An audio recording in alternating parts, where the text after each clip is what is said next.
मोर क्लासলৈ স্বাগতম। আজি আমি শিকিম এক্সাৰসাইজ 3.5 ৰ কোশ্চেনৰ 1 2 আৰু 3। ভিডিওটো চাই ভাল পালে এটা লাইক কৰি দিবা আৰু চেনেলটোত নতুন হলে চেনেলটো সাবস্ক্ৰাইব কৰি দিবা। তো আজিৰ ক্লাসটো আমি আৰম্ভ কৰো। আমাৰ কোশ্চেন 1 ত কি দি আছে মই কোশ্চেনটো স্ক্ৰিনত লগাই দিছো। তলৰ কোন কেইটা ৰৈখিক সমীকৰণৰ জৰ অদ্বিতীয় সমাধান আছে, সমাধান নাই নাইবা অসীম সংখ্যক সমাধান আছে। আমি কেনেকে গম পাম যে অদ্বিতীয় সমাধান নে সমাধান নাই নে অসীম সংখ্যক? আমার যদি এনে কোয়া দিয়া থাকে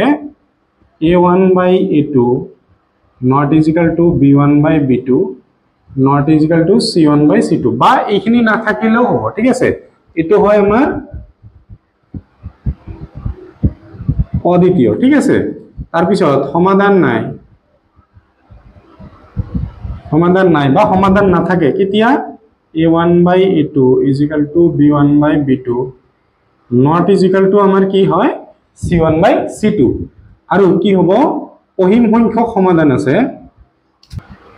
কেতিয়া হ'ব অসীম সংখ্যক a1 by a2 is equal to b1 by b2 c1 by c2 মানে গোটেই কেইটা আমাৰ যদি is equal to হয় তেতিয়া কি হ'ব আমাৰ অসীম সংখ্যক সমাধান থাকিব। সো এতিয়া আমি কোশ্চেনটো কৰিম। কোশ্চেনটো দিয়া আছে আমাৰ x minus এটা আমার কোশ্চেনটো দিয়া আছে, ঠিক আছে। আমি কি বললাম a1 by a2 b1 by b2 c1 by c2 বললাম। সো আমার a1 by a2 কি হবে মানে প্রথমটোর x এর লগত কি আছে আমার 1 আছে, এটো x এর লগত কি আছে 3 আছে, ইয়াতে একো নাই এই কারণে 1 আছে, ঠিক আছে। b1 by b2 মানে কি y এর সহগ, y এর লগত কি আছে মাইনাসৰ 3, এটো y এৰ লগত আছে মাইনাসৰ আমার 9 দি আছে, মাইনাস মাইনাস ক্যান্সেল 3 1 3 রে 1 বার যাব আৰু 3 রে কিমান বার যাব 3 বার 1 by 3। এতিয়া নেক্সট কি বললাম আমি c1 by c2 বলে।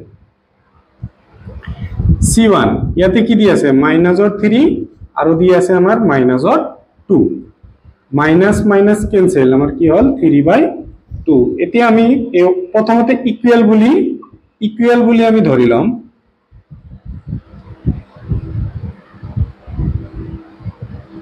ইকুয়াল বুলি ধৰি ললো। এতিয়া চোৱা এটো হল 1/3 মানে ওপৰত 1 আছে ইয়াতো আমাৰ 1 আছে, তলত 3 আছে তলত 3 আছে, তাৰ মানে দুটা আমাৰ সমান হয়। নেক্সট ইয়াতে 1 আছে ওপৰত আছে 3,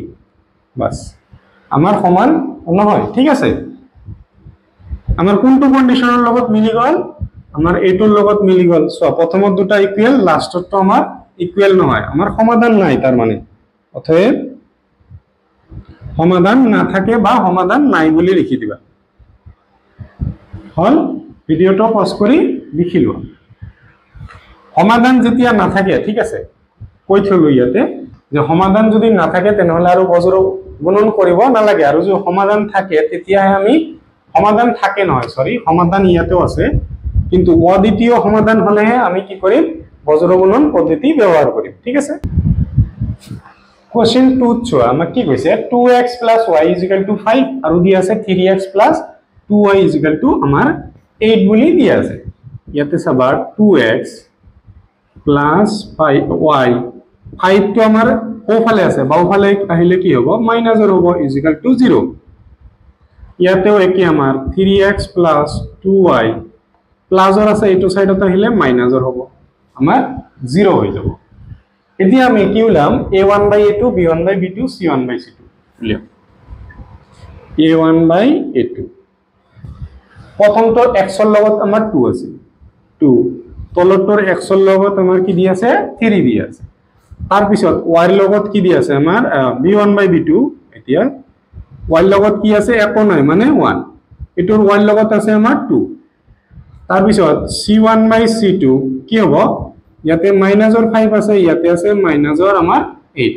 মাইনাস মাইনাস ক্যান্সেল কিমান হল 5/8। এতিয়া প্ৰথমতে আমি ইকুয়াল বুলি লিখি ললো b1 by b2 = c1 by আমি c2 বুলি লিখি ললো। এতিয়া চাবা আমাৰ ইয়াতে 2/3 ইয়াতে ওপৰত 2 আছে 1 আছে আমাৰ ইকুয়াল নহয়, ইয়াতে 1 আৰু ইয়াতে 5 আমাৰ ইকুয়াল নহয়। কোনটো কন্ডিশনৰ লগত মিলি আছে আমাৰ প্ৰথমটো অদ্বিতীয় সমাধান থাকে, কি লিখিম আমাৰ অদ্বিতীয় সমাধান আছে অদ্বিতীয় সমাধান থাকিলে আমাৰ কি কৰিব লাগিব বজ্ৰগুণন পদ্ধতিত আমাৰ x আৰু y এৰ মান উলিয়াব লাগিব ঠিক আছে তোমালোকে এইখিনি লৈকে লিখি লোৱা মই গুছাই দি আছো যেহেতু আমাৰ ঠাই নহব এতিয়া আমি বজ্ৰগুণন পদ্ধতিত এই দুটাৰ আমি সমাধান উলিয়াম সো বজ্ৰগুণনত কি কৰিব লাগে এনেকৈ x দি আছে প্ৰথমতে x ললো ইকুয়াল টু y দি আছে আমি y লম ঠিক আছে শেষত আমাৰ কি দি আছে ধ্ৰুবক তাতে আমাৰ কি লব লাগে 1 লব লাগে ইয়াতে আমাৰ যদি x এর ঠাইত ab থাকিল হয় আমি ab লিখিলো ঠিক আছে যদি মানে আমাৰ wz থাকিল হয় wz লিখিলো সো x এর তলত কি লিখিবা x এর খিনি বাদ দিয়া মানে x এর ঠিক ইখিনি বাদ দিয়া y এর লগত কি আছে মনে মনে আমাৰ 1 দিয়া আছে তলত কি আছে আমাৰ 2 দিয়া আছে নেক্সট ইয়াতে দিয়া আছে -5 আৰু তলত দিয়া আছে আমাৰ -8 দ্বিতীয়তে y মানে আমাৰ y পাৰ্টটো আমি বাদ দিম y এৰ পিছত যিবিলাক দিয়া আছে আমি লিখিলাম -5 -8 তাৰ পিছত ৰিপিট হ'ব ইফালৰ পৰা ওপৰত দিয়া আছে আমাৰ 2 তলত দিয়া আছে আমাৰ 3 মানে ওপৰৰ প্ৰথম সমীকৰণটো 2 দ্বিতীয় সমীকৰণটো আমাৰ 3 দিয়া আছে তাৰ পিছত ধ্ৰুবকৰ কাৰণে কি হ'ব ধ্ৰুবকটো বাদ x আৰু y টো লিখিব লাগিব x এৰ লগত আমাৰ 2 দিয়া আছে লিখি ললো তলৰ x এৰ লগত 3 দিয়া আছে লিখি ললো ইয়াৰ লগত আমাৰ 1 দিয়া আছে ইয়াৰ লগত আমাৰ কি দিয়া আছে 2 দিয়া আছে এতিয়া চাবা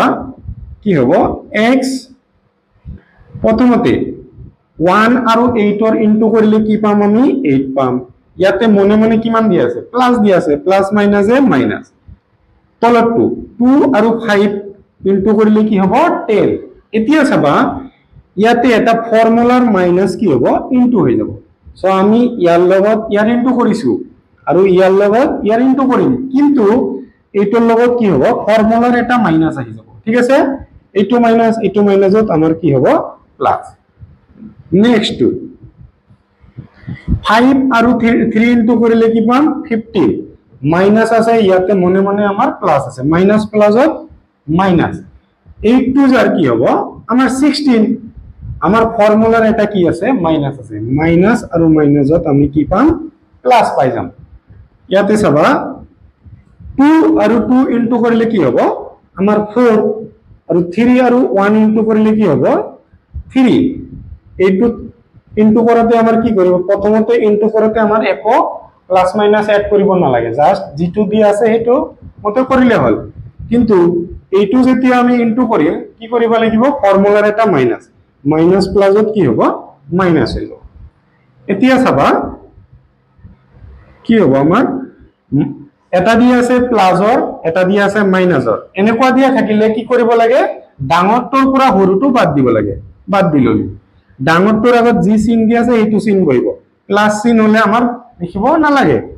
এতিয়া চাবা y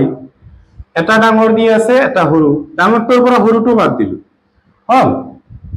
ডাঙৰটোৰ আগত প্লাস দি আছে আমি নিলিখো এতিয়া 1 4 ৰ পৰা 3 মাইনাস কৰিলে কি পাম আমি 1 পাম এতিয়া চাবা আমি এটো সাইডত লিখিলম x/2 একবাৰ কি হ'ব এই ধ্ৰুবকটোৰ লগত আমাৰ সমান হৈ যাব সোয়া x আৰু 1 এৰ ইনটু কৰিলে আমি কি পাম x এ পাম 2 এৰ লগত 1 ইনটু কৰিলে 2 তাৰ মানে x এৰ মান কিমান ওলাল আমাৰ 2 ওলাই গল এতিয়া চাবা এইটো y/1 কাৰ লগত ইনটু হ'ব ইয়াৰ লগত সৰি ইকুয়াল টু এতিয়া y লগত কাৰ ইনটু হ'ব এইটো 1 y আৰু 1 ইনটু কৰিলে আমি কি পাম 1 y পাম 1 আৰু 1 ইনটু কৰিলে আমি কি হ'ব আমাৰ 1 হৈ যাব তেনেহলে x এর মান 2 পালো y এর মান কিমান পাইছো আমি 1 পালো হ'ব ভিডিওটো পজ কৰি লিখি লোৱা সো আমাৰ কোশ্চেন 3 কি দিয়া আছে আমাৰ এটো দিয়া আছে আমি a2 into 2 এটো সাইডত আনিলাম 3x - 5y প্লাসৰ আছে এটো সাইডত আনিলে কি হ'ব আমাৰ মাইনাসৰ হৈ যাব ইকুয়াল টু আমাৰ 0 ইয়াতে চাবা আমাৰ 6x - 10y আমাৰ 40 কি আছে প্লাসৰ আছে এটো সাইডত আনিলে মাইনাসৰ হ'ব এটো আমাৰ হৈ গল এতিয়া আমি কি হলাম a1/a2 b1/b2 c1/c2 a1/a2 কি হ'ব চোৱা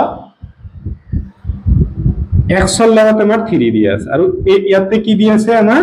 6 দি আছে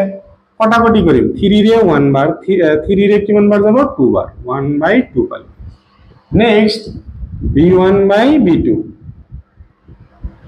কমা b1 by b2 ঠিক আছে মাইনাসৰ 5 মাইনাসৰ 10 এটো আমাৰ ক্যান্সেল 5 এৰে 1 5 এৰে 2 1/2 পালো নেক্সট c1 by c2 কি হ'ব মাইনাসৰ 20 by